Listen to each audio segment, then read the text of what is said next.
দিল্লি নয়, পিন্ডি নয়, অন্য কোনো দেশ, সবার আগে বাংলাদেশ। এই বাংলাদেশকে বাঁচাতে হলে ভাই ও বোনেরা, আপনারা দীর্ঘদিন সংগ্রাম করেছেন।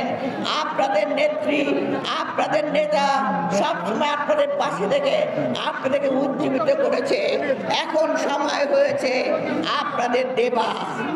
আপনারা সেই নেতার কথা শুনে আজকে জনগণের পাশে থেকে জনগণের জন্য আগামী দিনের বাংলাদেশকে গড়ে তোলার জন্য আগামী নির্বাচনকে সামনে রেখে নির্বাচনটা সুন্দরভাবে হয়, সুশৃঙ্খলভাবে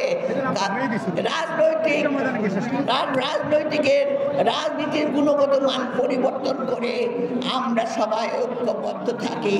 যে ঐক্যবদ্ধতার মধ্য দিয়ে আমরা বলতে পারি এই বাংলাদেশ আমার জনগণের, এই বাংলাদেশ আমার শহীদ জিয়ার, এই বাংলাদেশ আমার তারেক রহমানের, এই বাংলাদেশ আমার দেশনেত্রী বেগম খালেদা জিয়া, যিনি শেষ পর্যন্ত এখনো বলে যাচ্ছেন দেশ বাঁচাও, মানুষ বাঁচাও।